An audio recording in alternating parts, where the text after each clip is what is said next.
Hey everyone, today I want to be showing you how to use PrusaSlicer with an M3D Quad. I'll be using my slicer profile that's located on my GitHub. Link is in the description. And alright, so we're going to be doing this clownfish, and this is something that I print quite often because it has essentially 4 layers, or 4 different colors, sorry, all the way up, or 3, and you can actually separate these to make them as many as you want. So, there you go.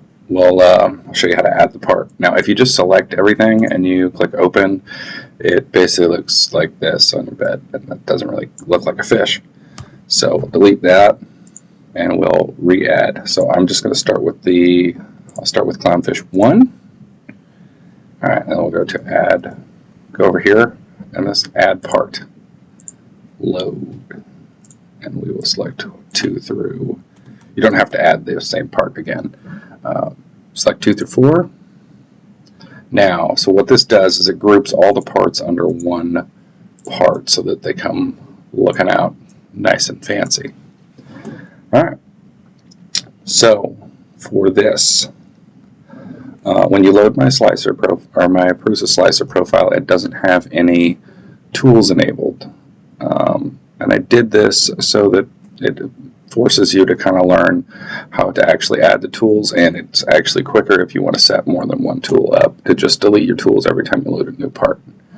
Alright, so the settings that I normally use are 0.2 layer height, and the first layer height, the Quad's 0.35 nozzle can do essentially 20 to 80% of its nozzle size, which would be 0.07 and 0.28 would be the maximum size that you should be able to do. If you go much over than that, you could be exceeding the flow rate of the nozzle, and that can cause quite a bit of overheating issues on your motors. Now, we don't usually adjust too many settings for just plain old printing. We have to add some settings before I can change some other stuff. So for filament, my profile comes with 2 different ones. I found them to be very successful. So what you do to add more tools is you come over here to capabilities, and you see this extruder number. What we're going to do is adjust that. But before we do that, we're going to come down here and make sure that our extruder settings are the ones we want, because when we up that number, it essentially copies these settings. This is why I like to delete all of the extruder settings and then just set one and then pick how many tools I want to use. And so what we're going to do is we're going to transform the tools in later after we export the G-code. So retraction, I normally keep it at 4. I like 0.2 for PETG. For PLA, sometimes I'll do a 0.4, but 0.2 seems to work pretty good. Alright, so retraction speed, this is a big thing with the M3D Quad. Essentially, its retraction speed is limited by its max speed of the motors, which is around 30 millimeters per second, but you really don't need to retract that fast. 25 millimeters per second is more than enough to retract.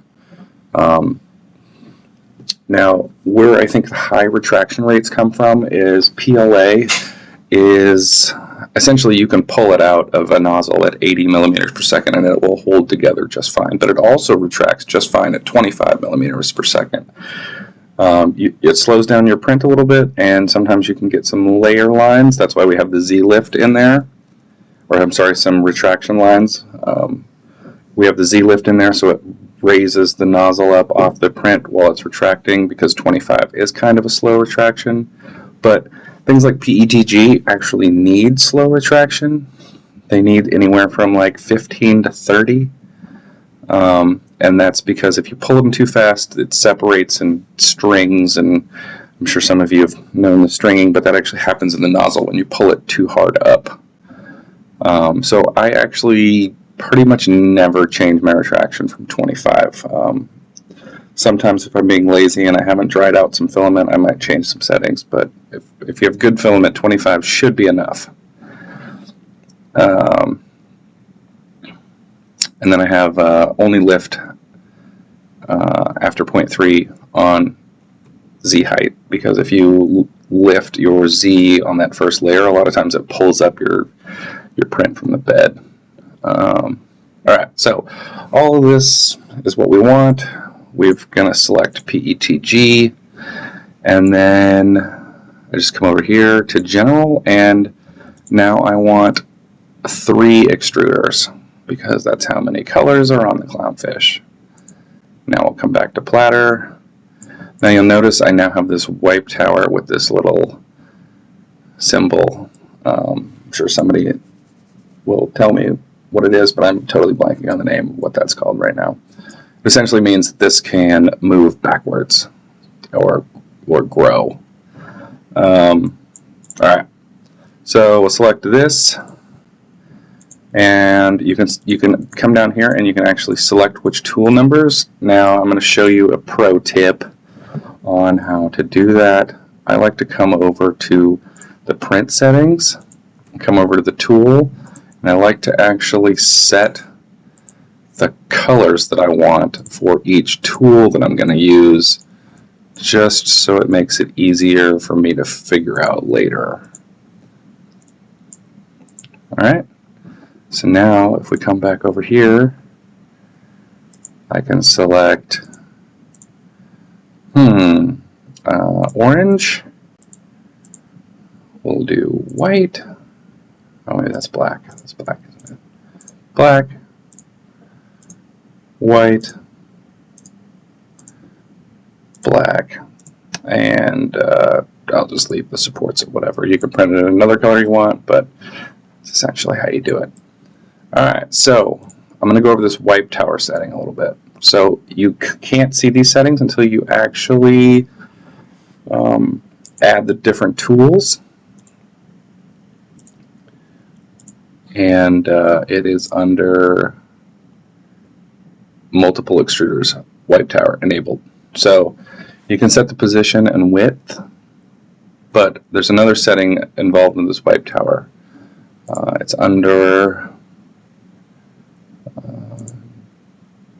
filament settings, that's where it's at. Advanced wipe tower parameters, minimal purge on wipe tower.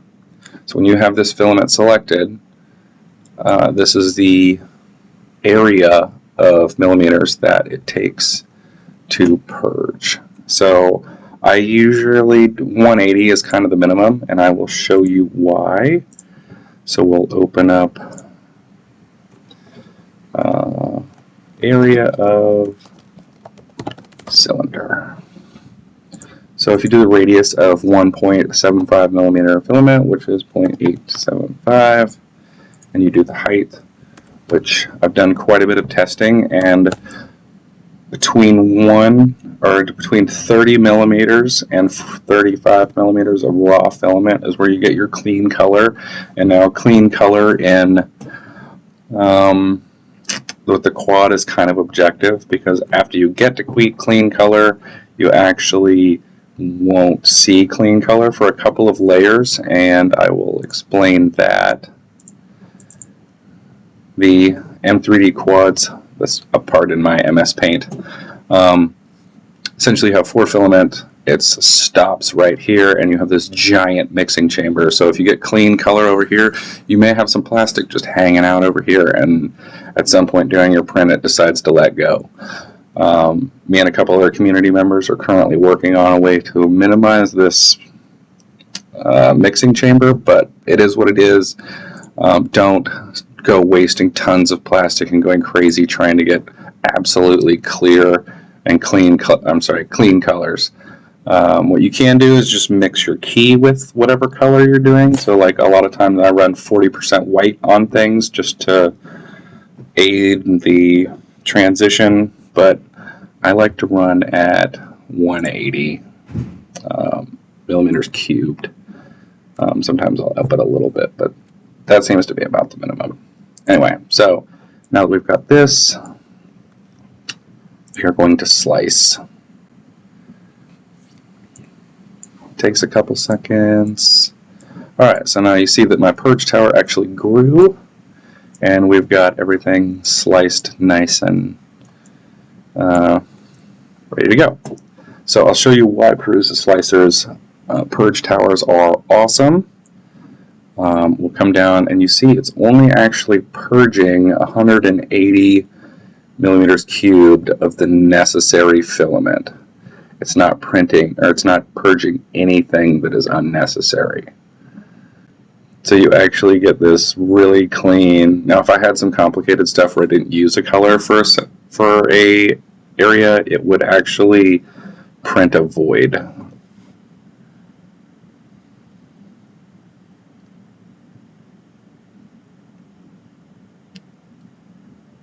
Cool, right?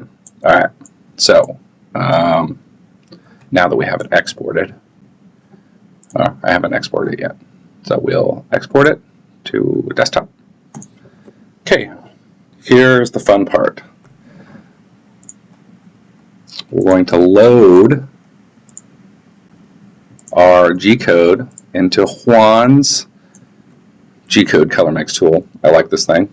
I wish I could save presets of colors because I'm pretty bad about making notes. I try my best, but you know, so you can use whatever colors you want, or whatever mixing percentage you want. I tend to, like I said, use 40% of my key.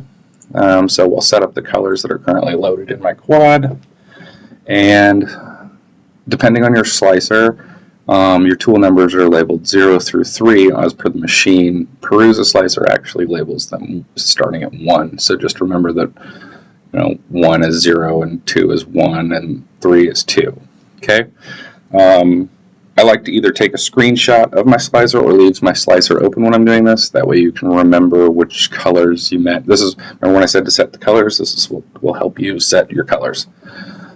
Okay, so extruder 1, we're going to make orange. So we'll do, I like to do like 30%, and we'll go like 40, or maybe even 50,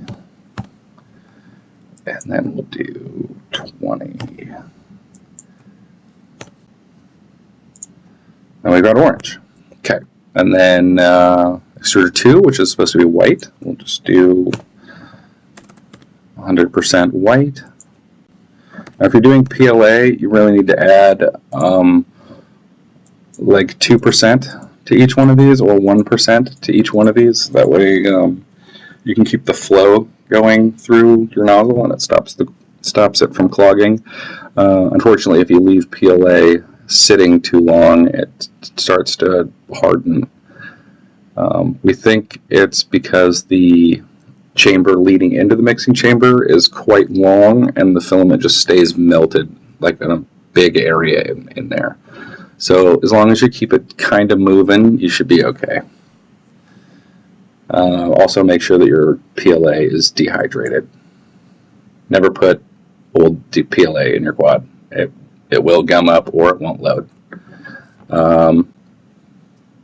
So we need black. So black's a little tricky. Normally you get what I call sort of black, and I believe, I'm sorry I don't have my notes in front of me, but I believe it's somewhere in the ballpark of 50, 30,